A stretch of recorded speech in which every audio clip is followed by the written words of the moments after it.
Hello guys, welcome back to my channel. ತುಂಬ long ಆಯಿತು video upload ಮಾಡಿರಲಿಲ್ಲ. ಇವಾಗ ವಿಡಿಯೋ ಅಪ್ಲೋಡ್ ಮಾಡ್ತೀನಿ, ನಾಳೆ ಅಥವಾ ನಾಳಿದ್ರಲ್ಲಿ ಮಾಡ್ತೀನಿ. ಆ, ನಾವು ಇವಾಗ ಹಾಸ್ಪಿಟಲ್ಗೆ ಹೋಗ್ತಾ ಇದ್ದೀವಿ. ನಮ್ಮ ಅಪ್ಪಂಗೆ ಹೆಬ್ಬೆರಳದು ಉಗುರು ಏನಾಗಿದೆ, ಅದು ಫುಲ್ಲು ಕಟ್ಟಾಗೋಗಿದೆ ಉಗುರು. ಅದು ರೈಲ್ವೆ ಸ್ಟೇಷನಲ್ಲಿ ಬರಬೇಕಾದ್ರೆ ಎಲೆಕ್ಟ್ರಿಕ್ ವ್ಯಾನ್ ಏನೋ ಇರುತ್ತಲ್ಲ, ಅದು ಬಂದು ಹಿಂದೆಯಿಂದ ಗುದ್ಬಿಟ್ಟಿದೆ. ಅದಕ್ಕೆ ಅದು ರೈಟ್ ಕಾಲು ಫುಲ್ಲು ಒಂದು ಸ್ವಲ್ಪ ಊದ್ಕೊಂಡು ಹೆಬ್ಬೆರಳ್ದು ಉಗುರು ಕಟ್ಟಾಗೋಗಿದೆ, ಫುಲ್ಲು ಉಗುರೇ ಇಲ್ಲ. ಅದಕ್ಕೆ ಒಂದು ದಿನ ಬಿಟ್ಟು ದಿನ ಬಂದು ಡ್ರೆಸ್ಸಿಂಗ್ ಮಾಡಿಸ್ಕೋಬೇಕು ಅಂತ ಹೇಳಿದರು. ಅದಕ್ಕೆ ಇವಾಗ ಡ್ರೆಸ್ಸಿಂಗ್ ಮಾಡ್ಸೋಕ್ಕೆ ಅಂತ ಇವಾಗ ಹೋಗ್ತಾ ಇದ್ದೀವಿ, ನಾನು ಅಪ್ಪ ಇಬ್ಬರೂ. ಅಲ್ಲಿ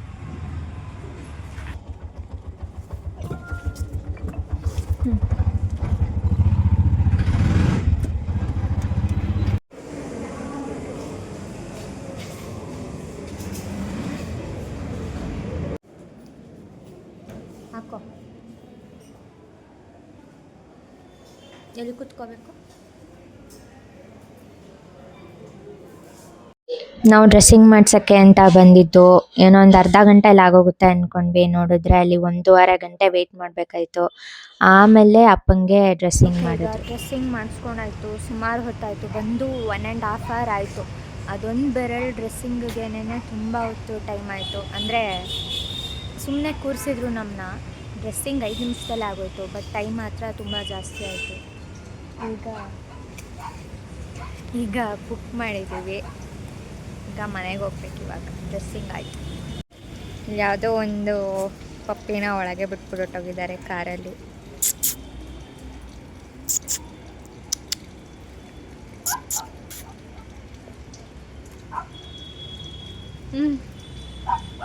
ಪಾಪ ಒಂದೇ ಇದೆ ಒಳಗೆ. ನಾವು ಹಾಸ್ಪಿಟಲಿಂದ ಬಂದಾದಮೇಲೆ ಬಟ್ಟೆ ಎಲ್ಲ ಮಡ್ಸಿಟ್ಟಿದ್ದೀನಿ. ನಿನ್ನ ವಾರ್ಡ್ರೋಬ್ಗೆ ಇಡೋ ಜವಾಬ್ದಾರಿ ನಿಂದು. ಆಯಿತು, ನಾನೇ ಇಡಬೇಕು, ನಾನೇ ಬಂದು ಇಡ್ತೀನಿ. ನೀನೇ ಇಡಬೇಕು ಅಂದರೆ ನಾನು ಮನೆಯೆಲ್ಲ ಕ್ಲೀನ್ ಮಾಡಬೇಕು ಹಬ್ಬಕ್ಕೆ. ಇನ್ನೂ ಸ್ವಲ್ಪ ಮಾಡಿದ್ದೀನಿ, ಇನ್ನು ಸ್ವಲ್ಪ ಮಾಡಿಲ್ಲ. ಆಯಿತು, ನಾನು ಸ್ವಲ್ಪ ಫ್ರೆಶ್ ಅಪ್ ಆಗ್ತೀನಿ. ಹಾಸ್ಪಿಟಲ್ಗೆ ಹೋಗಿದ್ನಲ್ಲ, ಸುಮ್ಮನೆ ಹಂಗೆ ಫ್ರೆಶ್ ಅಪ್ ಆಗಿಬಿಟ್ಟು ಬಂದು ಇನ್ನೆಲ್ಲ ಜೋಡಿಸ್ತೀನಿ. ಮಧ್ಯಾಹ್ನ ಊಟಕ್ಕೆ ಅಲಸಂದೆ ಕಾಳು ಸಾಂಬಾರು, ಅನ್ನಕ್ಕೆ ಇಟ್ಟಿದೆಯಲ್ಲ, ಕುಕ್ಕರ್ಗೆ ಹೋಗಿ ಆಫ್ ಮಾಡಬೇಕು. ಅಲಸಂದೆ ಕಾಳು ಸಾಂಬಾರು. ಓಕೆ, ಫ್ರೆಶ್ ಅಪ್ ಆಗಿಬಿಟ್ಟು ಸಿಗ್ತೀನಿ. ಓಕೆ ಗೈಸ್, ಊಟ ಮಾಡಿಕೊಂಡು ಫ್ರೆಶ್ ಅಪ್ ಆಗಿ ಆಮೇಲೆ ಊಟ ಮಾಡಿಕೊಂಡು ಇವಾಗ ಅಮ್ಮ ಕ್ಲೀನ್ ಮಾಡೋಕ್ಕೆ, ರೂಮೆಲ್ಲ ಕ್ಲೀನ್ ಮಾಡಬೇಕಿತ್ತು, ಹಬ್ಬಕ್ಕೆ ಮಾಡಬೇಕಿತ್ತಲ್ಲ ಅಂತ ಮೇಲೆ ಕರ್ಕೊಂಬಂದಿದ್ದಾರೆ. ಅವ್ರು ಏನು ಮಾಡ್ತಾರೆ, ಫ್ಯಾನ್ ಕ್ಲೀನ್ ಮಾಡ್ತಾಯಿದ್ದಾರೆ ಮೇಲೆ ಹತ್ತಿ ಏಣಿ ಮೇಲೆ. ಅವ್ರಿಗೆ ಡಸ್ಟ್ ಅಲರ್ಜಿ ಆಗುತ್ತೆ, ಅದಕ್ಕೇನೆ ಮಾಸ್ಕ್ ಹಾಕ್ಕೊಂಡು ಕ್ಲೀನ್ ಮಾಡ್ತಾಯಿದ್ದಾರೆ. ಇವತ್ತು ಈ ರೂಮ್ ಕ್ಲೀನ್ ಮಾಡಬೇಕು ಅಂದರೆ ಅವರು ರೂಮೆಲ್ಲ ಕ್ಲೀನಿಂಗ್ ಎಲ್ಲ ಸ್ಟಾರ್ಟ್ ಮಾಡಿದರು, ಆದರೆ ಅರ್ಧ ನಿಲ್ಲಿಸಿದ್ರು, ಇನ್ನರ್ಧ ಇವಾಗ ಕಂಟಿನ್ಯೂ ಮಾಡ್ತಾಯಿದ್ದಾರೆ. ನಾವು ಹಾಸ್ಪಿಟಲ್ಗೆಲ್ಲ ಹೋಗ್ಬಿಟ್ಟು ಬಂದು, ಅಂದರೆ ಅದು ಅಪ್ಪ ಸಂಡೇ ಮಾರ್ನಿಂಗ್ ಒಂದು 8 o'clock 6 o'clock ಬರ್ತೀನಿ ಅಂತ ಹೇಳಿದರು. ಸ್ಯಾಟರ್ಡೇನಾ? ಹೌದು, ಸ್ಯಾಟರ್ಡೇ ಒಂದು ಬೆಳಗ್ಗೆ 6 o'clock ಬರ್ತೀನಿ ಅಂತ ಹೇಳಿದರು. 6 ಆಯಿತು, 8 o'clock ಆಗೋಯ್ತು, ಆದರೆ ಇನ್ನೂ ಅಪ್ಪ ಬಂದಿರಲಿಲ್ಲ. ಆಮೇಲೆ ಅಮ್ಮ ಫೋನ್ ಮಾಡಿ ಕೇಳಿದಾಗ ಹಿಂಗೆ ಹೇಳಿದ್ರು, ಅದೇ ಹಿಂದೆ ಎಲೆಕ್ಟ್ರಿಕ್ ಇದು ಬರುತ್ತಲ್ಲ ವ್ಯಾನ್ ಥರ, ಅದೇ ರೈಲ್ವೆ ಸ್ಟೇಷನಲ್ಲಿ ಅದೇ ವಯಸ್ಸಾದವ್ರನ್ನೆಲ್ಲ ಕೂರಿಸ್ಕೊಂಡು ಅದ್ರಲ್ಲಿ ಕರ್ಕೊಂಡು ಹೋಗ್ತಾರಲ್ಲ, ಇವ್ರ ಪಾಡಿಗೆ ಇವ್ರು ನಡ್ಕೊಂಡು ಬರ್ತಿದ್ರಂತೆ. ಅವರು ಹಿಂದೆಯಿಂದ ಬಂದು ಫುಲ್ ಸ್ಪೀಡಲ್ಲಿ ಹಿಂದೆ ಕಾಲಿಗೆ ಗುದ್ದಿದ್ದಾರೆ. ಅದು ನಮ್ಮಪ್ಪ ಅವತ್ತು ಆ್ಯಕ್ಚುಲಿ ಸ್ಲಿಪ್ಪರ್ ಹಾಕ್ಕೊಂಡಿದ್ರು, ಅವ್ರು ಯಾವಾಗಲೂ ಶೂಸ್ ಹಾಕೋತಾರೆ, ಬಟ್ ಅವತ್ತು ಸ್ಲಿಪ್ಪರ್ ಹಾಕ್ಕೊಂಡಿದ್ರು. ಅದು ಸ್ಲಿಪ್ಪರ್ ಕಟ್ಟಾಗಿ ಹೆಬ್ಬೆರಳ್ದು ಉಗುರೇ ಇಲ್ಲ ಹೆಬ್ಬೆರಳಲ್ಲಿ. ಅದು ಬೆರಳೆಲ್ಲ ನೋವಾಗಿದೆ, ಬಟ್ ಮೇಜರ್ ಆಗಿ ಇದಾಗಿರೋದು ಹೆಬ್ಬೆರಳಿಗೆ, ಅದು ಉಗುರೇ ಇಲ್ಲ ಅಲ್ಲಿ. ಇಂಡಿ ಅದೆಲ್ಲ ಒಂದು ಸ್ವಲ್ಪ ತರ್ಚಿದೆ. ಮತ್ತು ಲೆಫ್ಟ್ ಲೆಗ್, ಆ್ಯಕ್ಚುಲಿ ನಾನು ರೈಟ್ ಅಂತ ಹೇಳಿದ್ದೆ, ರೈಟ್ ಅಲ್ಲ, ಅದು ಲೆಫ್ಟ್ ಲೆಗ್ ಫುಲ್ಲು ಊದಿದೆ ಸ್ವಲ್ಪ. ಅದು ಬೆರಳೆಲ್ಲ ನೋವ್ತಾ ಇದೆ, ಅಂದರೆ ಒಂಥರ ಫುಲ್ ಮೂಡ್ ಆಫ್ ಆಗೋಯ್ತು. ಬ್ಲಡ್ ಎಲ್ಲ ಒಂದು ಸ್ವಲ್ಪ ಜಾಸ್ತಿನೇ ಬಂತಂತೆ, ಅದು ಉಗುರಿರಲ್ಲ ಅಲ್ವಾ, ಅದಕ್ಕೆ ಹಂಗಾಗಿದೆ. ಆಮೇಲೆ ಆ್ಯಕ್ಚುಲಿ ನಮಗೆ ನಮ್ಮಪ್ಪ ಬಂದಮೇಲೆ ಸ್ಯಾಟರ್ಡೇ ಹೋಗಿ ಸ್ವಲ್ಪ ಆಚೆ ಕಡೆ ಶಾಪಿಂಗ್ ಮಾಡೋಣ ಹಬ್ಬಕ್ಕೆ, ಅದೇನೇನೋ ತೊಗೋಬೇಕು ಅಂತ ಹೇಳ್ತಾಯಿದ್ರು, ಬಟ್ ಏನೂ ಮಾಡೋಕ್ಕಾಗಲಿಲ್ಲ. ಅದಕ್ಕೆ ನಾನು ವೀಡಿಯೋನೂ ಮಾಡೋಕ್ಕಾಗಲಿಲ್ಲ, ಇಲ್ಲಾಂದರೆ ಮಾಡ್ಬೋದಾಗಿತ್ತು. ಇವಾಗ ಹಾಗೆ ಸುಮ್ಮನೆ ವೀಡಿಯೋ ಮಾಡ್ತಾಯಿದ್ದೀನಿ. ಅಮ್ಮ ಕ್ಲೀನ್ ಮಾಡ್ತಾಯಿದ್ದಾರೆ. ಹಬ್ಬಕ್ಕೆ ಏನೇನು ಬೇಕು ತಗೊಳ್ಳೋಣ ಅಂತ ಅನ್ಕೊಂಡಿದ್ದೀನಿ. ಸ್ಯಾಟರ್ಡೇ ಅಥವಾ ಸಂಡೇನಾದರೂ ಹೋಗೋಣ. ಅಂತ. ಹಂಗಾದಾಗ ಎಲ್ಲೋಗ್ಬೇಕಾಗುತ್ತೆ. ಹಿಂಗಿಲ್ಲೆಲ್ಲ ರೂಮೆಲ್ಲ ಕ್ಲೀನ್ ಮಾಡಬೇಕು. ಇವರಿಬ್ರು ಬುಕ್ಸ್ ಎಲ್ಲ ಇಟ್ಬಿಟ್ಟಿದ್ದಾರೆ ಹಿಂಗೆ. ಅಯ್ಯೋ ನೀಟಾಗಿ ಮೇಂಟೈನ್ ಮಾಡಲ್ಲ, ಮಾಡಲ್ಲ ನೀಟಾಗಿ. ಈಗ ಅದನ್ನೆಲ್ಲ ಕ್ಲೀನ್ ಮಾಡಬೇಕು ಇವಾಗ. ನಾನು ವೀಡಿಯೋ ಮಾಡ್ತಾಯಿದ್ದೀನಿ, ಅಮ್ಮ ಇವಾಗ ಕ್ಲೀನ್ ಮಾಡ್ತಾಯಿದ್ದೆ, ನಾನು ಹೆಲ್ಪ್ ಮಾಡ್ತೀನಿ ಇವಾಗ. ಓಕೆ ಮಾಡ್ತೀನಿ ಇವಾಗ ಹೆಲ್ಪ್. ಆಮೇಲೆ ಇನ್ನೊಂದು ವಿಚಾರ ಹೇಳೋದು ಮರ್ತಿದ್ದೆ. ಅಲ್ಲಿ ಹಂಗೆ ಗುಚ್ಸಿದ್ರಲ್ಲ, ಅವರೇ ಕರ್ಕೊಂಡು ಬಂದು ಆಚೆ ಕಡೆ ಅದೇ ವ್ಯಾನಲ್ಲೇನೆ ರೈಲ್ವೆ ಸ್ಟೇಷನಿಂದ ಆಚೆ ಕರ್ಕೊಂಬಂದುಬಿಟ್ಟು ಅವರೇನೇ ಕ್ಯಾಬ್ ಹತ್ತಿಸಿ ಕಳಿಸಿದ್ದಾರೆ. ಆ್ಯಕ್ಚುಲಿ ನಮ್ಮ ಅಪ್ಪನ ಜೊತೆ ಇನ್ನೊಬ್ಬರು ಕೊಲೀಗಿದ್ರು, ಅವ್ರ ಕೊಲೀಗು. ಅವರಿಬ್ರು ಅಲ್ಲಿ ಹಾಸ್ಪಿಟಲ್ಗೆ ಹೋಗಿ ಅಲ್ಲಿ ಡ್ರೆಸ್ಸಿಂಗ್ ಮಾಡಿಸ್ಕೊಂಡು ಮನೆಗೆ ಬಂದಿದ್ದರು. ನಮ್ಗೆ ಗೊತ್ತಿರಲಿಲ್ಲ. ಆಮೇಲೆ ನಮ್ಮಮ್ಮ ಫೋನ್ ಮಾಡಿ ಕೇಳಿದಾಗ ಹಿಂಗೆ ಕೆಳಗಡೆ ಇದ್ದೀನಿ ಅಂತ ಹೇಳಿದ್ರು. ನಾವು ಇನ್ನೂ ಮಲ್ಕೊಂಡಿದ್ವಿ. ಸಂಡೇ ಸ್ಯಾಟರ್ಡೆ ಆ್ಯಕ್ಚುಲಿ ಅವತ್ತು ನನ್ನ ತಮ್ಮಂದಿರಿಗೂ ಸ್ಕೂಲ್ ಇರಲಿಲ್ಲ. ಸೊ ರಾತ್ರಿ ಮಲ್ಕೊಂಡಿದ್ದು ಲೇಟಾಗಿತ್ತು. ಬೆಳಗ್ಗೆನೂ ಹಾಗೆ ಸ್ವಲ್ಪ ಲೇಟಾಗೇ ಇದ್ವಿ. ಒಂದು 8 o'clock ಆ ರೇಂಜ್ಗೆ ಎದ್ದಿದ್ದು. ಆ್ಯಕ್ಚುಲಿ ನಮ್ಮಪ್ಪ ಬರ್ತಾರಲ್ಲ 6 o'clock ಅವಾಗ ಎದ್ರಾಯ್ತು ಅಂತ ಅಂದ್ಕೊಂಡ್ವಿ. ಬಟ್ ಅವ್ರು ಇನ್ನೂ ಬಂದಿರಲಿಲ್ವಲ್ಲ. ಆಮೇಲೆ ನಮ್ಮಮ್ಮ ಫೋನ್ ಮಾಡಿ ಕೇಳಿದಾಗ ಕೆಳಗಡೆ ಬಂದಿದ್ದರು, ಆ್ಯಕ್ಚುಲಿ ಮನೆಯೊಳಗಿದ್ದರು. ಆಮೇಲೆ ಅಮ್ಮ ಹೋಗಿ ನೋಡಿದಾಗ ಗೊತ್ತಾಯಿತು. ಅಂದರೆ ಕಾಲೆಲ್ಲ ಅದು ಸ್ಟಾರ್ಟಿಂಗ್ ಅಷ್ಟು ಊದಿರಲಿಲ್ಲ, ಅಂದರೆ ನೆಕ್ಸ್ಟ್ ಡೇ ಊದ್ಕೋತು. ಸ್ಯಾಟರ್ಡೇ ಆಗಿದ್ದಲ್ವ, ಸಂಡೇ ಸ್ವಲ್ಪ ಕಾಲು ಸ್ವೆಲ್ ಆಗಿತ್ತು ಅವ್ರಿಗೆ. ಅವ್ರು ಬಿದ್ದಾಗ ಏನೂ ಏಟಾಗಿರಲಿಲ್ಲ, ಅಂದರೆ ನೋವು ಇರಲಿಲ್ಲ. ಅವರು ರಾತ್ರಿಯಿಂದ ನೋವು ಸ್ಟಾರ್ಟ್ ಆಗೋಯ್ತು ಅವ್ರಿಗೆ. ಆವಾಗಿಂದ ಸ್ವಲ್ಪ ಕಾಲು ಊದ್ಕೊಂಡು ಅವಾಗ ಇಂಜೆಕ್ಷನ್ ಎಲ್ಲ ಕೊಟ್ಟಿದ್ರಲ್ಲ ಹಾಸ್ಪಿಟಲಲ್ಲಿ, ಅವಾಗ ನೋವು ಕಾಣಿಸಿಲ್ಲ. ಅಷ್ಟೇ ಬಿದ್ದಾಗ ಅದು ಅವ್ರಿಗೆ ನೋವು ಗೊತ್ತಾಗಿಲ್ಲ, ಗಾಬರಿಗೆ ಗೊತ್ತಾಗಿಲ್ಲ ಅವ್ರಿಗೆ. ಆಮೇಲೆ ರಾತ್ರಿ ಸ್ವಲ್ಪ ಪೇಯ್ನ್ ಆಯಿತು. ರಾತ್ರಿಯಿಂದ ಸ್ವಲ್ಪ ನೋವು ಸ್ಟಾರ್ಟ್ ಆಯಿತು. ಆಮೇಲೆ ಕಾಲು ಸ್ವಲ್ಪ ಊದ್ಕೊಂಡಿದೆ.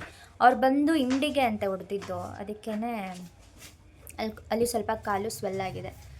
ಆಮೇಲೆ ಅಲ್ಲೆಲ್ಲ ಡ್ರೆಸ್ಸಿಂಗ್ ಎಲ್ಲ ಮಾಡಿಸ್ಕೊಂಡು ಆಮೇಲೆ ಮನೆಗೆ ಬಂದರು ಅಪ್ಪ. ನಮಗೆ ಗೊತ್ತೇ ಇರಲಿಲ್ಲ. ಓಕೆ, ಈಗ ತರಕಾರಿ ತೊಗೊಂಬಂದು ಇಟ್ಟೆ. ಅಮ್ಮ ತರಕಾರಿ ತರಕ್ಕೆ ಅಂತ ಹೇಳಿದ್ರು.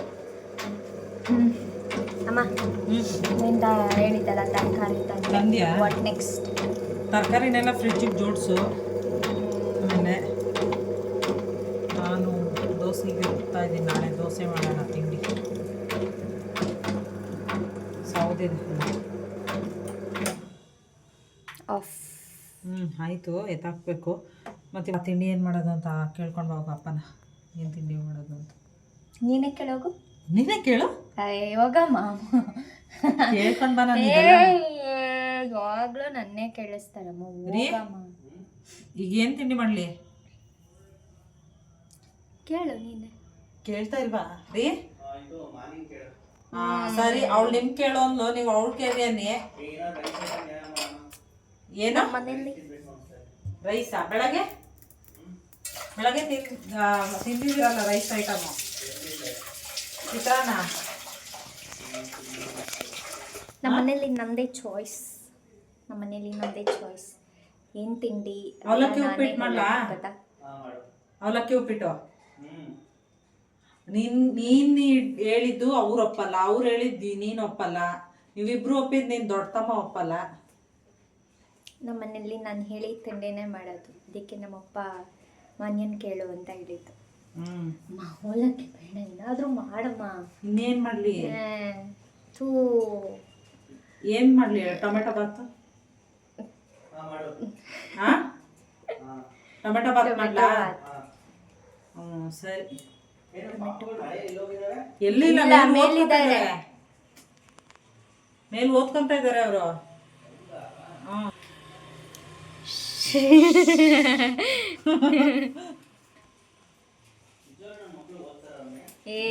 ಓದ್ತಾ ಇದ್ದಾರೆ, ಸುಮ್ಮನಿರಿ ಪಾಪ.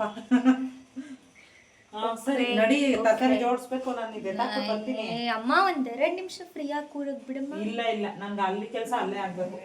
ಓಕೆ. ಬೆಳಗ್ಗೆಯಿಂದ ಇನ್ನೂ ಕೆಲಸಗಳು ಎಷ್ಟಿರುತ್ತೆ. ಈಗ ಅಷ್ಟು ತರಕಾರಿ ತಂದಿದ್ದೀನಿ. ಇವಾಗ ಇದನ್ನೆಲ್ಲ ನಮ್ಮಮ್ಮ ಜೋಡಿಸ್ತಾರೆ. ಜೋಡಿಸ್ತೀನಿ ಬಾ, ನೀ ಜೋಡಿಸು. ಟೊಮೆಟೊ ಹೆಚ್ಚಿ ನಾನು ಮಾಡಬಾರ್ದ? ನೈಟು ಊಟ ಮಾಡಲ್ಲ ನಮ್ಮ ಮನೇಲಿ ತಿಂಡಿ. ಅದು ನಾನು ಹೇಳಿದ್ನೇ ಮಾಡೋದು ನಮ್ಮ ಮನೇಲಿ. ಹೌದು, ನಮ್ಮಮ್ಮ ಜೋಡಿಸ್ಕೊಡ್ತಾರೆ, ನಾನು ಅದನ್ನ ಫ್ರಿಡ್ಜ್ ಒಳಗಡೆ ಎತ್ತಿಡ್ತೀನಿ. ಆಯ್ತು ನಡಿ. ಮಳೆ ಬಂತು ಸದ್ಯ. ನಾ ಬರೋದ್ರೊಳಗಡೆ ಮಳೆ ನಿಂತೋಯ್ತು. ಬೇಗ ಬೇಗ ಮಾಡಿಕೊಡು. ಏಯ್ ಎದ್ದಳು ತಗೊಂಬ ಬ್ಯಾಗೆ ತಗೊಂಬ ವೆಜಿಟೇಬಲ್ ಬ್ಯಾಗ್. ಆಯ್ತು, ತರ್ತೀನಿ ಇರು. ಈಗ ನೋಡು ಎಲ್ಲ ಹೆಚ್ಚಿ ರೆಡಿ ಮಾಡಿ ಇಟ್ಕೊಂಡಿದ್ದೀನಿ. ಟೊಮೆಟೊ ಮತ್ತು ಇದು ಒಗ್ಗರಣೆಗೆ ಹಸಿ ಬಟಾಣಿ, ಈರುಳ್ಳಿ ಮತ್ತು ಕರ್ಬೇವಿನ ಸೊಪ್ಪು. ಇದು ರುಬ್ಕೊಳ್ಳೋಕ್ಕೆ ನಿಮ್ಗೆ ಯಾವಾಗಲೂ ರುಬ್ಬಿ ಮಾಡೋದು ಇಷ್ಟ ತಾನೇ, ಅದಕ್ಕೆ ಹಸಿಮೆಣ್ಸಿನ್ಕಾಯಿ ಖಾರಕ್ಕೆ ತಕ್ಕಷ್ಟು, ಆಮೇಲೆ ಹಸಿ ಶುಂಠಿ, ಕರ್ಬೇವಿನ ಸೊಪ್ಪು, ಚಕ್ಕೆ ಲವಂಗ, ಆಮೇಲೆ ಕೊತ್ತಂಬರಿ ಸೊಪ್ಪು ಮತ್ತು ಈರುಳ್ಳಿ ಇಷ್ಟೂ ಇವಾಗ ನಾವು ಸ್ವಲ್ಪ ಫ್ರೈ ಮಾಡ್ಕೋಬೇಕು. ಯಾಕೆಂದರೆ ಹಸಿಮೆಣ್ಸಿನ್ಕಾಯಿ ಹಾಕ್ತಾ ಇರೋದ್ರಿಂದ ಘಾಟ್ ಆಗಬಾರ್ದು ಅಂತ ಎಲ್ಲನೂ ಫ್ರೈ ಮಾಡಿಕೊಂಡ್ರೆ ಘಾಟ್ ಆಗಲ್ಲ, ಆಯಿತಾ. ಆಮೇಲೆ ರುಬ್ಕೊಳ್ಳುವಾಗ ಅದಕ್ಕೆ ಇದು ಒಂದು ಸ್ವಲ್ಪ ಕಾಯಿಗೆ ತುರಿ ಹಾಕ್ಕೊಂಡು ರುಬ್ಕೊಳ್ಳೋದು, ಆಯಿತಾ. ಹುರ್ಕೊಳ್ಳೋದು. ಇದನ್ನೆಲ್ಲ ಇವಾಗ ಹುರ್ಕೊಳ್ಳೋಣ, ಇದನ್ನೆಲ್ಲ ಹುರ್ಕೊಳ್ಳೋಣ, ಆಮೇಲೆ ಒಗ್ಗರಣೆ ಮಾಡ್ಕೊಂಡು ಮಾಡೋಣ, ಓಕೆನಾ. ನೀ ಕೇಳ್ತಾ ಇದೆಯಾ ಅಂತ ಮಾಡ್ಕೊಡ್ತಾಯಿದ್ದೀನಿ, ಕಲ್ತ್ಕೋಬೇಕು ನೀನು. ಬರೀ ನನ್ನೇ ಮಾಡು ಅಂತ ಅನ್ನೋದಲ್ಲ, ಯಾವಾಗ ಕಲ್ತ್ಕೋತೀಯ? ಕಲ್ಯಾಣ ಬಿಡು, ಆಯಿತು.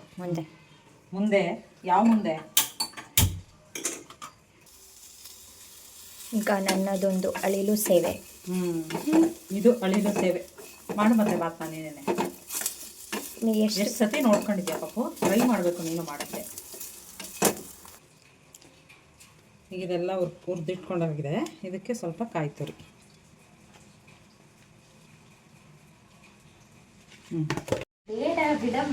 ಪರವಾಗಿಲ್ಲಮ್ಮ, ಅದೊಂದು ಅಳಿಲು ಸೇವೆ ಅಂದ್ಯಲ್ಲ, ಅಳಿಲು ಸೇವೆ ಇದು, ರುಬ್ಬದು ಅಳಿಲು ಸೇವೆ. ಆಯಿತು, ಸ್ಟಾಪ್ ಮಾಡು. ಇದ್ದೀನಿ ಕುಕ್ಕರ್ ಇಟ್ಟು ಎಣ್ಣೆ ಕಾಯಕ್ಕೆ ಇಟ್ಕೊಂಡಿದ್ದೀನಿ. ಕಾದಿದೆ ಅನಿಸುತ್ತೆ, ಸಾಸಿವೆ ಹಾಕ್ಕೊಂಡೆ, ಕಾದಿದೆ.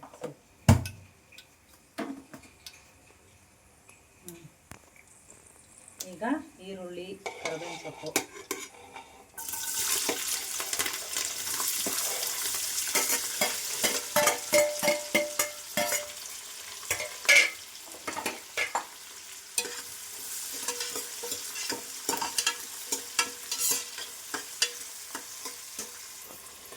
ಟೊಮೆಟೊ ಸ್ವಲ್ಪ ಫ್ರೈ ಆಗಿ, ಈರುಳ್ಳಿ ಫ್ರೈ ಆಯಿತು, ಟೊಮೆಟೊ ಹಾಕೊಳ್ತಾ ಇದ್ದೀನಿ ಇವಾಗ. ಈರುಳ್ಳಿ ಫ್ರೈ ಆಗಿದೆ, ಟೊಮೆಟೊ ಹಾಕೊಳ್ಳೋಣ. ಹಾಕೊಂಡು ಸ್ವಲ್ಪ ಈಗ ಟೊಮೆಟೊ ಸಾಫ್ಟ್ ಆಗಬೇಕು, ಸ್ವಲ್ಪ ಬಾಸ್ಕೊಳ್ಳೋಣ. ಟೊಮೆಟೊ ಸ್ವಲ್ಪ ಸಾಫ್ಟ್ ಆಗಿದೆ, ಈಗ ರುಬ್ಬಿರೋ ಮಸಾಲೆನ ಹಾಕ್ಕೊಳ್ತಾ ಇದ್ದೀನಿ. ಮಸಾಲೆ ಹಾಕಿದ್ದೀನಿ, ಈಗ ಒಂಚೂರು ಇದಕ್ಕೆ ಅರಿಶಿನ ಪುಡಿ ಹಾಕ್ಕೊತಾ ಇದ್ದೀನಿ. ರುಬ್ಬುವಾಗಲೇ ಹಾಕ್ಬೋದು ಅಥವಾ ಹಿಂಗೂ ಹಾಕ್ಬೋದು, ರುಬ್ಬುವಾಗ ಹಾಕೋದಿರಲಿಲ್ಲ, ಅದಕ್ಕೆ ಇವಾಗ ಹಾಕ್ಕೋತಾ ಇದ್ದೀನಿ. ಆಮೇಲೆ ರುಚಿಗೆ ತಕ್ಕಷ್ಟು ಉಪ್ಪು ಹಾಕ್ತಾಯಿದ್ದೀನಿ. ಈಗ ಈ ಮಸಾಲೆ ಸ್ವಲ್ಪ ಕುದೀಲಿ ಇವಾಗ, ಅಂದರೆ ಸ್ವಲ್ಪ ಬೇಯಬೇಕು, ಇಲ್ಲಾಂದರೆ ಘಾಟ್ ಇದಾಗುತ್ತೆ. ಅದು ಸ್ವಲ್ಪ ಇದಾಗಲಿಲ್ಲ, ಬೇಯಲಿಲ್ಲ ಅಂತ. ಇದೆಲ್ಲ ತಿರ್ವಾಕೊಂಡಿದ್ವಲ್ಲ, ಅದೆಲ್ಲ ಫ್ರೈ ಆಗಿದೆ. ಈಗ ಅಕ್ಕಿ ಹಾಕ್ಕೊಳ್ಳೋಣ.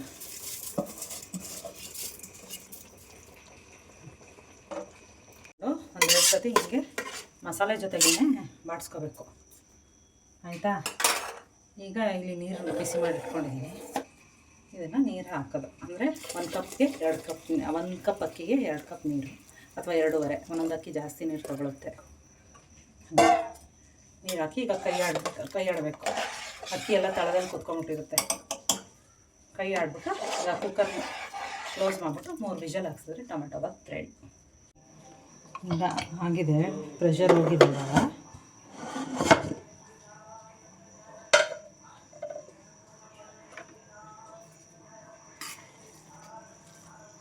ಇದನ್ನು ಸ್ವಲ್ಪ ಮಿಕ್ಸ್ ಮಾಡೋದು, ಬಟ್ಟೆ ಒಗೆದ್ಬಿಟ್ಟು ಹಾರಾಕು ಮಿಕ್ಸ್ ಮಾಡೋದು ಅಷ್ಟೇ.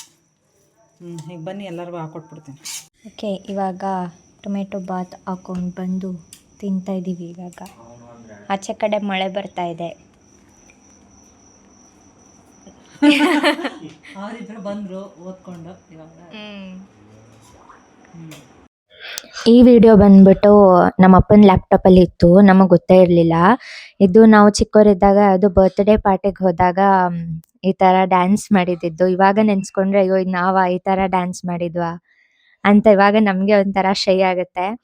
ಬಟ್ ಅವಾಗ ಈ ಥರ ಎಲ್ಲ ಎಂಜಾಯ್ ಮಾಡಿದ್ವಿ. ಆಮೇಲೆ ದಸರಾ ಹಾಲಿಡೇಸಲ್ಲಿ ನಾನು ಮತ್ತು ನನ್ನ ತಮ್ಮ ಮತ್ತು ನನ್ನ ನೇಬರ್ ಫ್ರೆಂಡ್ ಅಮೂಲ್ಯ ಅಂತ ಇಷ್ಟು ಜನನು ಡ್ಯಾನ್ಸ್ ಮಾಡಿ ನಮ್ಮ ಅಪ್ಪ ಅಮ್ಮನಿಗೆಲ್ಲ ತೋರಿಸಿದ್ವಿ ಡ್ಯಾನ್ಸು ಅದೆಲ್ಲ ವಿಡಿಯೋ ಮಾಡ್ಕೊಂಡು ಇಟ್ಕೊಂಡಿದ್ದಾರೆ. ನನಗೆ ಗೊತ್ತಿರಲಿಲ್ಲ ವಿಡಿಯೋ ಎಲ್ಲ ಇತ್ತು ಅಂತ. ಅದೆಲ್ಲ ನೋಡಿದ್ಮೇಲೆ ಒಂಥರ ಖುಷಿ ಆಯಿತು. ಎಲ್ಲ ಮೆಮೊರೀಸ್ ಅದೆಲ್ಲ. ಈಗ ಎಲ್ಲರೂ ದೊಡ್ಡವರಾಗ್ಬಿಟ್ಟಿದ್ದೀವಿ. ಯಾರೂ ಮತ್ತೆ ಈ ಥರ ಎಲ್ಲ ಡ್ಯಾನ್ಸ್ ಮಾಡೋಕ್ಕಾಗಲ್ಲ. ಇದೊಂದು ನೋಡ್ಬಿಟ್ಟು ಖುಷಿ ಪಡ್ಬೋದು ನಾವು ಅಷ್ಟೇ.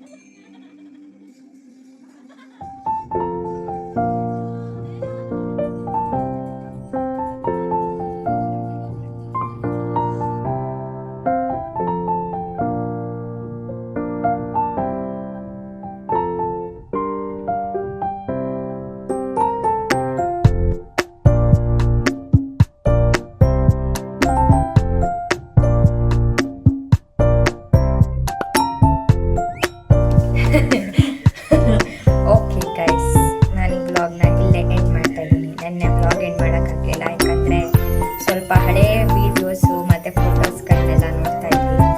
ಇವಾಗ ಅದನ್ನು ತಿಂತಾ ಇದ್ದೀನಿ. ಸೊ ವ್ಲಾಗ್ನ ನಾನು ಇಲ್ಲಿಗೆ ಎಂಡ್ ಮಾಡ್ತೀನಿ. ಪ್ಲೀಸ್ ನಮ್ಮ ಚಾನಲ್ನ ಸಬ್ಸ್ಕ್ರೈಬ್ ಮಾಡಿ, ಲೈಕ್ ಮಾಡಿ ಮತ್ತು ಶೇರ್ ಮಾಡಿ. ಹಾಗೆ ನಾನು ಇನ್ಸ್ಟಾಗ್ರಾಮ್ ಪೇಜ್ ಇದೆ ಮಾನ್ಯ ಶೈವ ಅಫಿಷಿಯಲ್ ಅಂತ, ಅಲ್ಲೂ ಕೂಡ ಫಾಲೋ ಮಾಡಿ. ಬಾಯ್.